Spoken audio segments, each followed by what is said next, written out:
Edward Bishop was born in a small, struggling farming hamlet in eastern Oregon, and his family's narrative was far from romantic. His father, Alistair, acquired a little plot of land from his grandparents. With a surge of youthful optimism, Alistair persuaded his wife, Marlene, to relocate and start a farm. Unfortunately, farming was not Alistair's calling. He only succeeded to cultivate debt and frustration. I left Marlene for a bar waitress, one similar to the one Edward was currently seated in. Marlene, unwilling to remain in a dead-end scenario, took 7-year-old Edward and relocated to Portland. She divorced Alistair, but decided to maintain Edward's surname as a reminder of his father's legacy, for better or ill.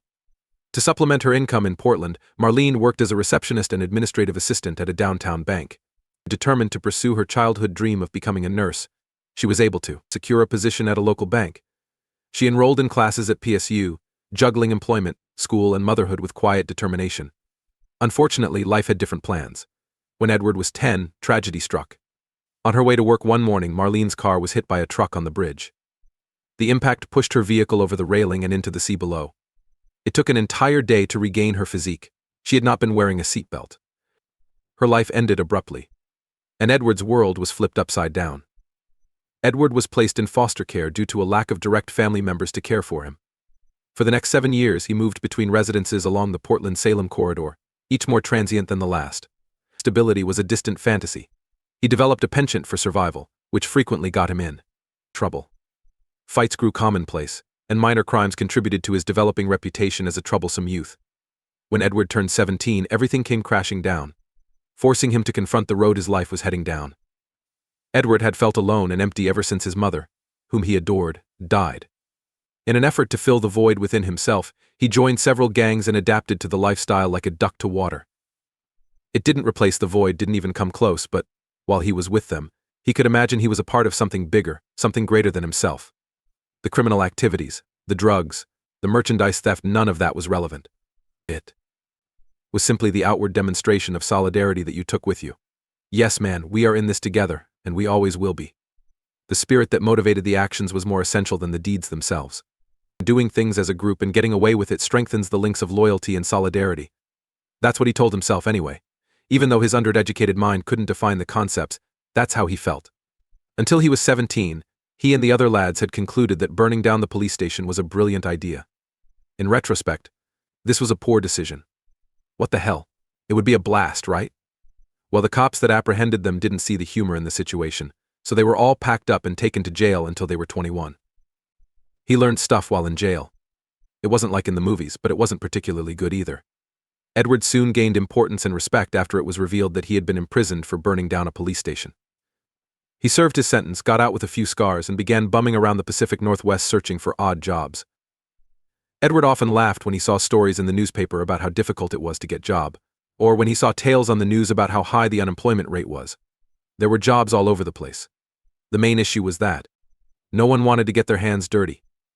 Edward might have been a crook, but he wasn't afraid of hard work. Not at all. Hell, he enjoyed spending money as much as the next person. So it was off to eastern Washington to pick apples, up to Seattle to work in the fish market, and down to Pendleton to do the ranch's nasty, back-breaking work. But it was honest employment, and he always had some money. And he scoffed at all the out-of-work, white-collar idiots who complained on TV about not having a job, while he nursed blisters on his hands from drilling fence post holes. That sustained him for the next 10 years, up until around 1995. And it was the goddamnedest stroke of good fortune that ended it for him. He was walking along a quiet road in central Washington when he came across an impressive-looking sports automobile stuck on the side of the road. Smoke billowed up from the exhaust in dense clouds. As steam poured from beneath the hood, and standing next to it was the most beautiful woman he had ever seen in his life. "Looks like you got a problem there," Mom, Edward said, standing far enough away so that he wasn't perceived as a threat. The woman jumped and turned, her hands going up a little defensively before she saw that he was at a safe distance. "Yeah." Something went bang under the hood and I stalled out. "I'm on my way to Wenatchee, and I believe I got turned around," Edward laughed. "It's off that way, you're headed the total wrong direction," the woman grinned ruefully. I was. Never any great shakes at navigation. "Want me to look under the hood there for you?" She regarded him for a moment. "Do I need to worry about you?" "Not today," Edward said, attempting to appear harmless. Not easy when you're a huge bruiser with red hands and a 3-day-old beard. But he tried, and it appeared to succeed, as she ultimately allowed him look under the hood. To make a long story short, he repaired her broken pistons while she repaired his wandering life. All those years on the road had made Edward well acquainted with the female form and all its marvelous permutations. But no one switched on his engine like Laura Parker. They dated for a year before marrying. She was insatiable. Laura's father operated a construction company, and in an odd twist of fate, it found out that Edward had previously worked for one of Old Man Parker's crews, and they had assured the old man that he was dependable and always completed the job. So Edward got a job there, first as a carpenter, then as a foreman, and then as a front-of-house employee assisting with business expansion. He and Laura married a year after their first meeting on that sandy road, and they've never looked back. For the next 10 years, things remained rather stable. Edward was obese, dumb, and happy, and he had no idea things weren't perfect. By 2000, the business was profitable, Laura's father had retired, and Edward was running it entirely on his own. And they were attempting to have children but were having little success. And then an overheard conversation altered everything. Now, sitting at Sammy's roadhouse, nursing his beer, Edward reflected on the day, only 2 days ago, when he knew Laura was a cheating 304. It was an ordinary day, as so many days when significant events occur. Edward got up, made love to his wife, had a shower, drank coffee, kissed his wife farewell, and went to the office tower where his construction business was headquartered. It had come a long way since the old derelict trailer it had started off in. I got up to get a cup of coffee from the break room. He was about to walk through the door when the sound of his wife's name stopped him dead in his tracks. Does Edward know about Laura? Came the voice of Jim Fredericks, a roofer Edward worked with. A laugh. Not at all, do you? Think he would put up with it, said Ralph Billings, one of their subcontractors. Good point. So, who's she doing now? I think she's got Jack Sullivan over tomorrow. Boss says he's going out of town to Portland. Ralph makes another quip. I wouldn't want to be Laura or Jack tomorrow if Edward found out. Turning, Edward exited on a wave of their shared laughter and returned to his office, coffee forgotten. His wife was cheating on him and had allegedly done so for a long time. Edward was completely numb at that point. He sat at his desk, head in his hands and looking at the surface. Then, one by one, he began to ask himself questions. How could she have done this to me? What is wrong with me? Am I such a lousy lover that she needs to get it elsewhere? Does our marriage mean nothing to her?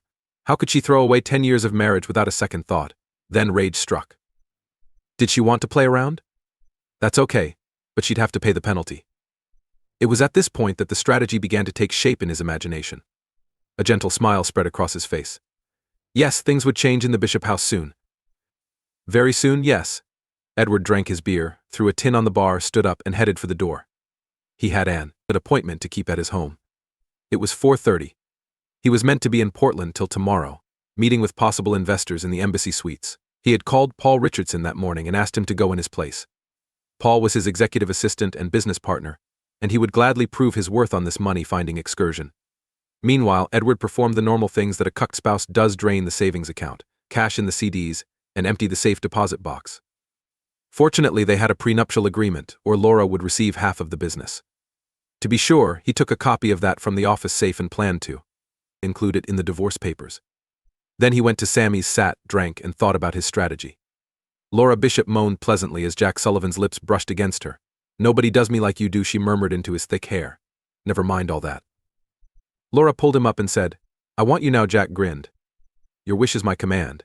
My little married 304, but before he could do anything, there was an ominous crunch sound and Edward Bishop's voice replied, Well, isn't this cozy? Laura screamed from the doorway and fell off the bed. Jack stood stunned. He turned around and lost his equilibrium, tumbling off the opposite side of the bed. He appeared ridiculous, like a turtle on his back. It appears that my darling wife has been quite naughty.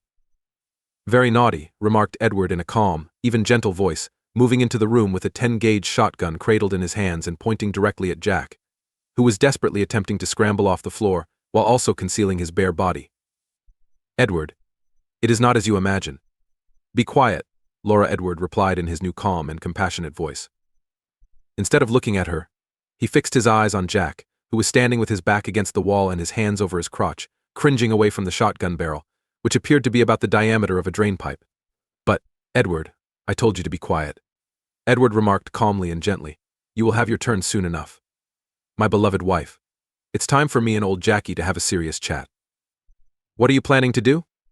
You like to screw other men's wives, and it makes you feel like a right old tomcat and lady killer, doesn't it, Jackie? You like to screw other men's wives, and it makes you feel like a right old tomcat and lady killer, doesn't it? Edward ignored Jack's question and continued to stand there, cradling the shotgun and looking at him as if he were a new bug on a microscope. Edward deliberately moved his hand toward the trigger. "Yes, anything you say," Jack shouted, as a jet of urine spurted from him. "That's good," said Edward. Kept sounding conversational, ignoring the little puddle at Jack's feet. "And you could have continued to feel that way, but you chose the wrong man's wife to screw, my friend." "Edward, can't we talk about this?" Laura inquired, hunched in a shaking heap on the side of the bed. "One more time." "Laura, be quiet, or I'll gag you," Edward said, still not looking at her. "We already know you like to screw other men's wives," Edward replied, still looking at a shivering Jack. "But you also enjoy screwing other men's wives. Especially my wife. I can't let that go unpunished." "Good buddy," Edward said, his tone regretful, but Jack could swear he saw sadistic glee floating in the man's eyes. "Walk with me, Jack, old buddy, and Laura. You sit right there and don't move. You're in enough trouble already. You mind me now?" Laura didn't answer as Edward led Jack out the bedroom door, but she continued to sit as directed. Edward believed he would have to carry Jack. His knees were shaky, and he almost felt terrible for the son of a bitch if he hadn't caught him doing what he was doing. He prodded Jack into the kitchen, where a coil of chain and handcuffs hung from a ring bolt in the wall. Snapped the bracelets on. "Old chum," he murmured, shoving Jack in the back with the shotgun's barrel. Jack whimpered and flinched away from the cold metal, then quickly snapped the handcuffs on. Edward felt moderately disgusted. The guy did not even bother to fight. Why was Laura having sex with this jerk? Because the chain was so short. Once Jack clasped the cuffs on, he was forced to bend over the counter on his toes. "Now, since you enjoy screwing my wife, I suppose it's time I reciprocated. Allow me to introduce you to Mr. Remington. You're going to get to know him very well," added Edward amiably. When Jack heard the thump of his boots moving across the kitchen, he burst into tears. "Please, Mr. Bishop. I'm sorry, please don't do it," he blubbered, snot and tears dripped across the counter. Edward ignored him, although a little distasteful expression crossed his face. "Oh, such a chicken." Jack began whipsawing frantically, attempting to break the hold the cuffs headgear on him, but only managed in slamming his face against the counter. He looked over his shoulder, terrified, and saw Edward approaching him, the shotgun gleaming in his hands. The barrel appeared to be larger than a drainpipe presently. It appeared like a light pole aimed at his buttocks. And then, without saying a word, it went in 3 inches. Jack yelled. He screamed extremely loudly. It pulled back and slammed him again, prompting another scream. Blood glistened on the barrel's end as Edward slammed it in again. "You like banging my wife," he murmured into Jack's ear, his heated breath sounding like a bull getting ready to attack. "Is Mr. Remington taking good care of you?" "Is he?" Jack yelled and wailed, and Edward smiled. His face hung over Jack's shoulder, reflecting in the gleaming pots in front of him like a Halloween mask. Jack prayed for it to end. The pain was severe, and he only wanted it to stop. Thankfully it did. Edward withdrew the shotgun barrel and stood back, staring dispassionately at Jack as he dangled from his wounded wrists and wailed. "Like that? Who's your old buddy? Do you like getting screwed? Is it as wonderful on the other end as you seem to believe it must be?" She asked for it. To be honest, she did. Edward disregarded it. "You'll think twice before screwing another man's wife. Isn't that correct?" "Yes, whatever you say, Edward," Jack said, now seeing a ray of hope for getting out of this alive. "Well, that's fine then," said Edward. "But you still have one more lesson to learn, my friend. Please, let me go, Edward. I'll leave town, lick your shoes, whatever you say. Just let me go." "Oh no, we're not done yet. You still have to learn," Edward said soothingly, as though talking to a child. He came around and unlocked the handcuffs, not troubling to stay out of Jack's reach. The little a hole wouldn't do anything. "Turn around, Jack. You still have to say hi to Mr. Remington." Jack turned. The pain was now secondary to his fear. He was sure he was about to die. The shotgun barrel loomed in front of him. "Open your mouth, now." Trembling more violently still, Jack opened his mouth and Edward slid the barrel in. Jack nearly vomited, but held it in. He was sure mild-mannered Edward Bishop had gone insane, and he didn't want to do anything else to provoke him. So he closed his eyes and held onto the counter behind him. "Open your eyes, Jack. Open them now," Edward said, almost crooning. Slowly, Jack opened his eyes. The barrel felt slimy and oily and dirty in his mouth. Edward's red hand grasped the stock. His finger moved deliberately toward the trigger. Jack watched in horrid fascination as it crept inch by inch. "He's about ready to come." Edward crooned at Jack, staring directly into his eyes as his finger inched toward the trigger. "Can't you feel him pulsing, getting ready to blow at you? Jackie, can you feel it? See how wonderful this can be. You son of a bitch." and then Edward's finger found the trigger and pulled it. There was a click. The gun wasn't loaded, but Jack fainted dead away, collapsing onto the floor, his bladder letting go all at once. He came around a couple seconds later. Sure, he was dead. And then, the tip of Edward's steel-toed workboat slammed into his nuts, and he felt nothing but fiery agony bellowing up from his crotch and into his belly. "Get out of here once you got your wind back," Edward said, administering one final savage kick to Jack's ribs. "If I still find you here once I get back from dealing with my loving wife, I'll load the gun for real and shoot me a trespasser." Jack nodded as best he could and crawled toward the door. He was still naked, but all he wanted right then was to get away from this madman. Edward turned away from the writhing mass on the floor and headed deliberately for the stairs. He had a loving wife to see. Laura was still seated on the side of the bed. She heard Jack's screams ringing up the stairs but didn't dare to move. She had never been terrified of Edward during their entire marriage. She was afraid now. Edward arose and leaned against the closet door, as far away from Laura as he could be. "Why?" was all he said. "What have you done to Jack?" Laura asked. "You are in no position to ask inquiries. Why did you cheat on me?" Laura started crying at the pure venom she heard in his voice. "Edward, I love you. Can't we be reasonable about this? You brought a bunch of men into our house and screwed them on our bed. You bitch. Why did you do that? You answer my questions, and maybe I'll think about answering yours." He didn't raise his voice, and his biting words were all the more compelling for that. "It was only sex. I simply wanted something different." She blurted out, "You weren't supposed to find out," punching in on herself. "I never wanted to hurt you, Edward. That's great, is not it?" Edward spoke, pacing in a large circle and clenching his fists. "You didn't intend to hurt me, and I wasn't meant to find out. You wanted it both ways, and who cares if you ruin our marriage? Isn't that correct? You're not even remorseful about cheating. You're just sad you got caught." Laura could only sob. How could she explain to him that it was the excitement of the chase? It was the exhilaration of strange males that inspired her. She loved Edward deeply, but he could only give her so much. But Edward had figured it out, and his next sentence ended any possibility of reconciliation. "Laura, is it not even the sex for you? I mean, Jack Sullivan. He is a foolish accountant. It's a cheap thrill for you, right?" Laura said nothing and continued to cry. "You disgust me," Edward murmured, collapsing as if all the fight had left him. He truly loved this woman and would have done anything for her. "You ended your marriage because you forgot you were no longer 16 years old. Get dressed and get out of here. Maybe you can kiss Jack Sullivan all better," he sneered, leaving the room and heading downstairs. Sure enough, Jackie boy was gone, leaving only a trail of blood behind. Goddamn spineless. Edward cleaned it up, listening with half an ear as Laura scurried around upstairs, hopefully packing a bag. He took the ring bolt off the wall and brought it back into the garage with the chain and cuffs and stored them back in his toolbox. He had let the inner animal out, the one who was always in charge, back in. His gang days when there was a rumble on, and putting him back to sleep was tough.